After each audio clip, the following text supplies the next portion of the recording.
Hi hello నమస్తే welcome to my channel చిట్టి Mancherial blogs. అందరూ ఎలా ఉన్నారు? బాగున్నారా? నేను కూడా చాలా బాగున్నాను. ప్రయాగ్రాజ్లో పుణ్యస్నానాలు ముగించుకొని ఇంకా వారణాసికి అయితే స్టార్ట్ అయ్యాము. మేము వారణాసి వచ్చే టైంకి 2 అవుతుంది. చూడండి రోడ్ల మీద ఆ టైంలో కూడా ఎంత ట్రాఫిక్ ఉందో, అంటే జనాలు అంతమంది ఉన్నారు. అంటే ఎక్కడైనా ప్రయాగ్రాజ్ అయినా వారణాసి అయినా అయోధ్య అయినా ఎక్కడ కూడా రోడ్లు ఖాళీ లేవు, అంతమంది ఉన్నారు. మొత్తానికి 2 గంటలకి వారణాసి అయితే చేరుకున్నాము. ఏదో ఒక రూమ్ తీసేసుకొని నైట్ ఒక 2-3 అవర్స్ పడుకున్నామో లేదో అంతలోనే మెలకు వచ్చేసింది. ఎందుకంటే జనాలు ఎక్కువ ఉన్నారు కదా, తొందరగా వెళ్ళిపోవాలి దర్శనానికి అని 6 గంటలకు అట్లా లేచి అందరం ఫ్రెష్ అయ్యి ఇంకా స్టార్ట్ అయ్యాము. కాలభైరవ టెంపుల్ వెళ్ళాలి అన్నారు ముందు, అందుకని కాలభైరవ టెంపుల్ వెళ్ళడానికి చాలా దూరము. మేమున్న హోటల్ నుంచి హైవేకి అయితే కాసేపు నడిచి అక్కడి నుంచి ఆటోలు అవి తీసుకుని వెళ్ళాము. మా వాళ్ళు చూడండి మమ్మల్ని అసలు పట్టించుకోకుండా ఎలా వెళ్ళిపోతున్నారో ముందర. అంటే అప్పటికే లేట్ అయిపోయింది, జనాలు ఎక్కువ ఉంటున్నారు. నైటు 12 నుంచే స్టార్ట్ అవుతున్నారంట లైన్లోకి.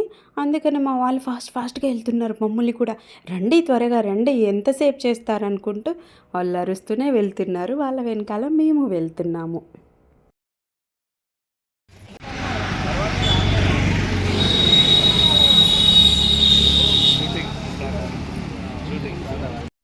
రోడ్డు మీదకి వచ్చిన తర్వాత 2 ఆటోలు అయితే మాట్లాడుకున్నాము. గోలాకాశీ అంట కాలభైరవ టెంపుల్ ఉండేది, అక్కడికి 2 ఆటోలు మాట్లాడేసుకొని అందులో అయితే స్టార్ట్ అయ్యాము దర్శనానికి. పొద్దున్నే స్టార్ట్ అయ్యాం కాబట్టి చూడండి రోడ్లు ఎంత ప్రశాంతంగా ఉన్నాయో. ఎందుకంటే టెంపుల్కి కొంచెం దూరంలో ఉన్నాం కదా మేము. అక్కడి నుంచి వెళ్తుంటే రోడ్లు ఖాళీగానే కనిపించాయి. కానీ గుడి దగ్గరికి మనం వెళ్తున్నప్పుడు జనాలు ఇంకా కనిపిస్తున్నారు. ఇంకా వాళ్ళని చూసి అప్పుడు అనిపించింది, వా నాయనో ఇంతమంది ఇంత పొద్దున్నే వచ్చారేంటి అని. ఇంకా అంతలోనే కాలభైరవ టెంపుల్ దగ్గర మనం వచ్చేసాము. ఇంకా ఇక్కడి నుంచి నడుచుకుంటూ వెళ్ళాలి. లైన్ మాత్రం చాలా పెద్దగా ఉండింది, చాలా దూరం నడవాల్సి వచ్చింది. జనాలు కూడా అలాగే ఉన్నారు. ఒక తాడైతే కట్టారు, ఎందుకంటే అది చిన్న చిన్న వీధుల్లోంచి ఉంది టెంపుల్, ఇళ్ళ మధ్యలో ఉన్నట్టు ఉండింది. ఒక దారం అయితే ఇట్లా ఒక తాడు లాంటిది కట్టారు, అంటే మనకి ఇది లైన్ అని పిలవడానికి. దాన్ని పట్టుకొని ఇంకా టెంపుల్ దగ్గరికి అయితే వెళ్ళాలి. అలా వెళ్తూనే ఉన్నాము.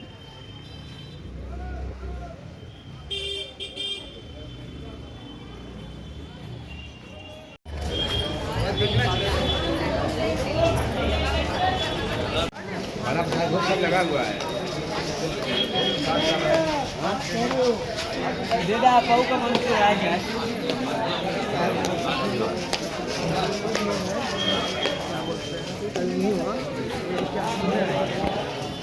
మేము అలా వెళ్తూ ఉండగా ఒక పూల షాప్ అతను మాకు పిలిచి మరీ చెప్పాడు, మీరు చెప్పులు ఇక్కడ విడుచుకోవచ్చు అని.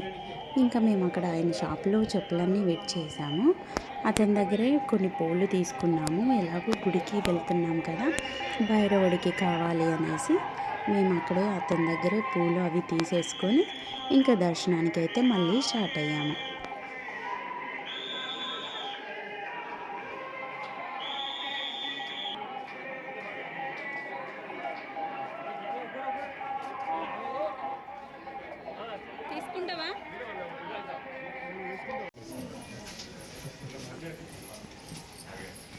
ఇందాక నేను చెప్పాను కదా తాడు సహాయంతో గుడికి వెళ్ళొచ్చు అని.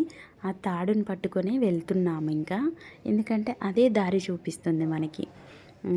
అంటే వీధుల్లో చిన్న చిన్న వీధులు అవి, అందులో ఎటు వెళ్తామో తెలియదు కదా, ఆ తాడు సహాయంతోనే వెళ్తున్నాము. వెళ్తూ ఉండగానే ఇక్కడ ఒక అతను బొట్లు పెడుతుంటే మేము కూడా పెట్టించుకున్నాము. బొట్టు పెట్టగానే చూడండి అందరి మొహాల్లో దైవభక్తి అట్లా కనబడుతుంది. భలే అందంగా ఉన్నాయి. ఆ బొట్టు పెట్టించుకున్నాక అందరి మొహాలు వెలిగిపోతున్నాయి, అంత బాగున్నాయి. మా అబ్బాయి పంచ పైకెత్తి మరీ నడుస్తున్నాడు ఫాస్ట్గా. దర్శనం అయిపోవాలి. ఇక్కడ అయిపోతే మళ్ళీ విశ్వేశ్వర స్వామిని చూడొచ్చు కదా, అందుకు ఫాస్ట్గా వెళ్ళిపోతున్నాము.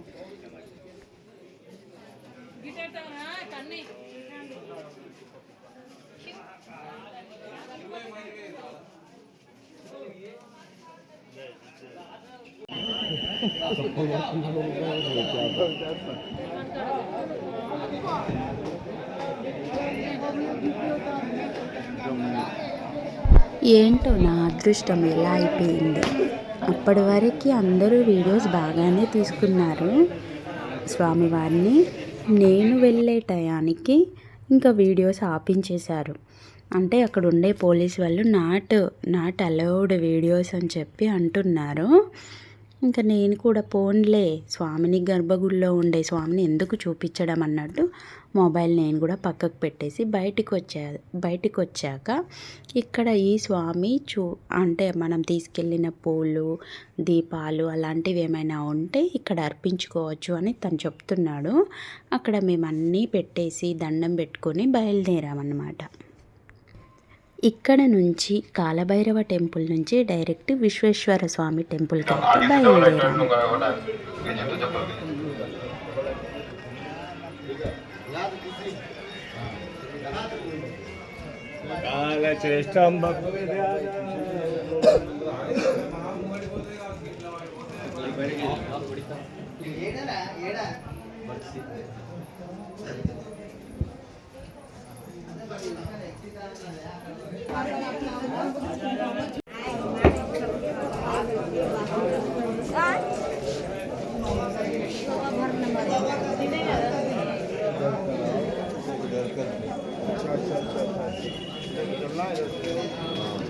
ఎగ్జిట్ ఎటు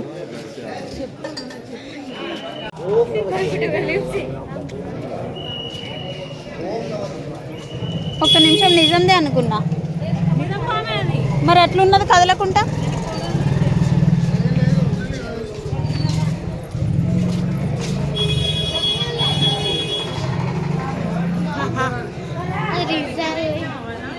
ఏమో రా, ఇక్కడ ఎక్కడున్నావు కదా, ఇక్కడ కాదు అక్కడ అనుకుంటా. ఓ గది కవర్ కట్టింది ఏదైనా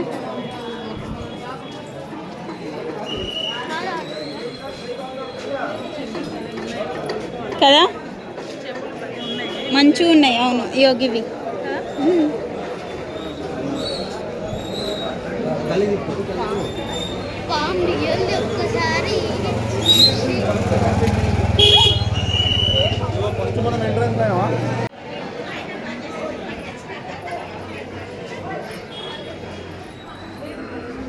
చెప్పల్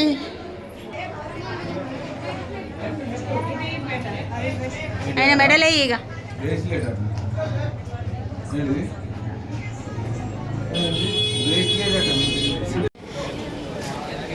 కాలభైరవ టెంపుల్లో దర్శనం అయిపోయి విశ్వేశ్వర స్వామి దగ్గరికి వెళ్తున్నాం. వెళ్ళని కాశీ వీధుల్లో అయితే మేము చాలా తిరుగుతున్నాము. అంటే ఎటు వెళ్ళాలో తెలియదు కదా, ఎగ్జిట్ ఎటు, ఎంట్రీ ఎటు అని వెతుక్కుంటూ వెళ్తున్నాము. బాగా అనిపించింది, చాలా బాగా అనిపించింది. వెళ్తుంటే అన్నీ చూసుకుంటూ వెళ్తుంటే బాగా అనిపించింది. కాశీ వీధుల్లో అలా నడుచుకుంటూ తిరుగుతూ వచ్చేవారికి చూడండి ఎంతమంది ఉన్నారో లైన్లో. వీళ్ళందరినీ దాటుకొని ఎప్పుడు వెళ్తాము, ఎప్పుడు దర్శనం అవుద్దో, పిల్లలకి ఆకలి అవుతుందో ఏంటో అని అదే ఒకటే టెన్షన్. కానీ పర్వాలేదు, ఆ స్వామి దయ వల్ల అంతా బాగా జరిగింది. పిల్లలు కూడా ఆకలితో ఏమీ లేరు. ఫ్రూట్స్ అవి దొరికాయి, తినుకుంటూ వెళ్ళాము. మేము అలా లైన్లో వెళ్తుండగానే కొద్ది దూరం వెళ్ళగానే శ్రీరామ మందిరం కనబడింది. అందులో నుంచి చూస్తుంటే రామలక్ష్మణులు చాలా అందంగా కనిపిస్తున్నారు చూడండి, చాలా బాగున్నారు. జై శ్రీ ఆంజనేయ, జై సీతారామ అనుకుంటూ దర్శనం అయితే చేసేసుకొని ఇక్కడి నుంచి మెల్లగా ముందుకు సాగుతూనే ఉన్నాము. వామ్మో, చూడండి ఎంతమంది ఉన్నారో. ఈ జనాలను చూస్తుంటే మనసులో ఏదో తెలియని భయం మొదలయ్యింది.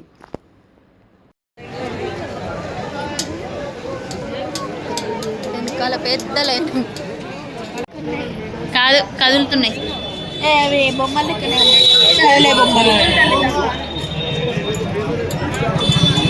కదిలే బొమ్మలు కదిలే బొమ్మలు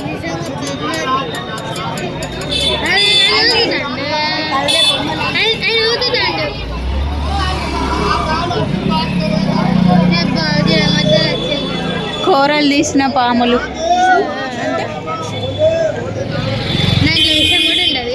అవును, విషం ఉండదు.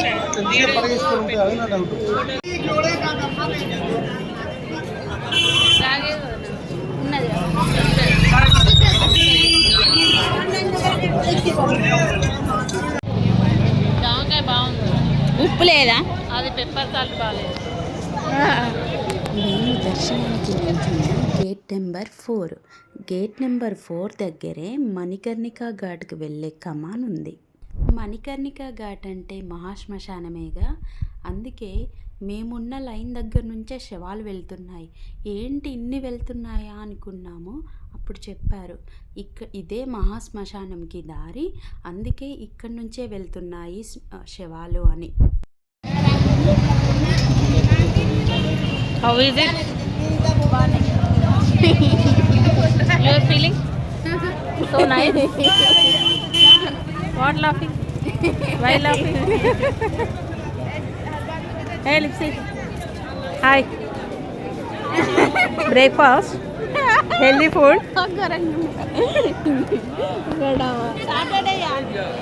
Oh, okay. అక్కడ వాళ్ళ బ్రదర్ రెస్టారెంట్.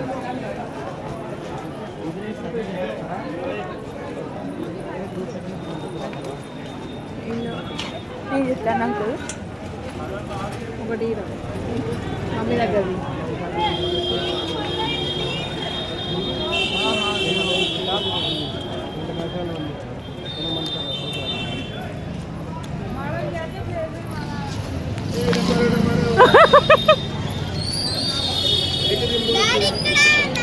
నువ్వు ఒకటి ఉంచుకొని రాయిగా, అక్కడి నుంచి రాపోవే, ఇక్కడ పట్టవు.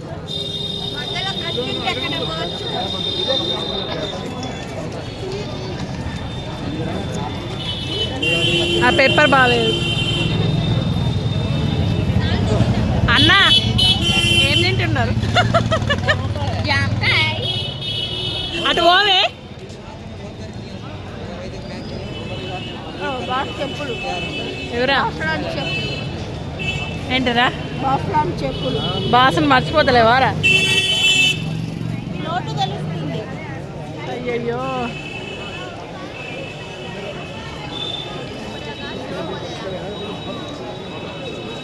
రాయి అందులోకి కుమ్మండి. తీసినాం, ఫోజ్ ఇస్తాడు. రండి ఆపాలా. కాలభైరవ దర్శనం నుంచి ఇక్కడికి వచ్చేవరకు 8 అట్లా అయ్యింది.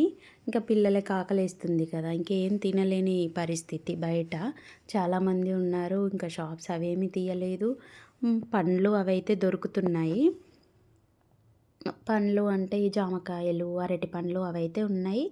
ఇంకా మా అన్నయ్య తీసుకురావడం మేము తినడం, ఆయన తీసుకురావడం మేము తినడం, లైన్లో మాకు ఇదే పని. ఇంకా తినడం పండ్లు మొత్తం హెల్దీ ఫుడ్ తీసుకుంటూనే వెళ్ళిపోయాం. చూడండి మా వెనకాల ఎంత లైన్ ఉంది, ముందు ఎంత లైన్ ఉంది, ఎక్కడికో నడచాలి, అంత లాంగ్ నడవాలి ఇప్పుడు. కానీ మొబైల్స్ అయితే అలో లేవన్నారు. మధ్యలో ఎక్కడో లాకర్స్ ఉన్నాయంట, ఆ లాకర్స్లో పెట్టేసుకొని వెళ్ళిపోవాలి. ఇదిగో చూడండి సాధువులు వాళ్ళందరూ వస్తున్నారు ఇక్కడ సైడ్ నుంచి.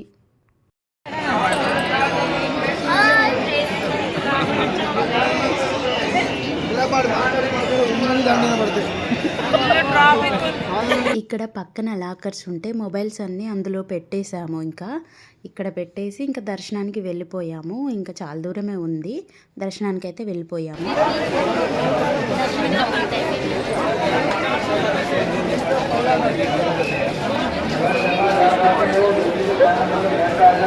ఇది వదిలేదు, ఇది బరువు ఉన్నది. అరే ఇది బరువు ఉన్నదంటే.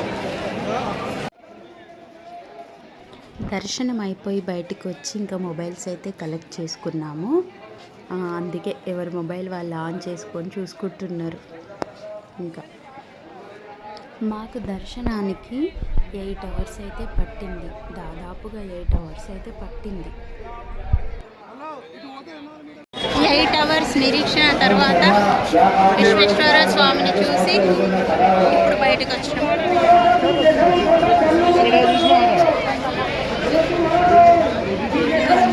దర్శనం కంప్లీట్ అయిన తర్వాత మా వాళ్ళు అన్నారు, ఇక్కడే భోంచేద్దాము, ఇక్కడే భోంచేసి ఘాట్స్ చూసుకుందాము, మళ్ళీ రూమ్కి వెళ్ళి ఫ్రెష్ అయ్యి తిని ఘాట్స్ చూడడానికి రావాలంటే ఇంకా నైట్ అయిపోయిద్ది, టైం అంతా వేస్ట్ అయిపోతుంది, వద్దు ఇక్కడే తినేద్దాము ఏదో హోటల్లో అని చెప్పేసి అన్నారు. మేము కూడా ఓకే చెప్పి ఇంకా హోటల్కి అయితే బయలుదేరాము. హోటల్ వెతుక్కోవడానికి కొంచెం టైం పట్టింది, దొరకలేదు ఎక్కడ అని. సందుల్లో ఉంది. ఇదిగో గేట్ నెంబర్ 4 దగ్గరే మణికర్ణిక ఘాట్కి వెళ్ళే దారి అని చెప్పాను కదా, ఇదే కమ్మాను. ఇక్కడ నుంచే అన్ని శవాలు వెళ్తున్నాయి. గర్భగుడిలో ఉండే శివయ్యను లైవ్లో చూపిస్తున్నారు. నన్ను అడిగితే ఈ లైవ్లో వచ్చే శివయ్యే బాగా కనిపిస్తున్నాడు.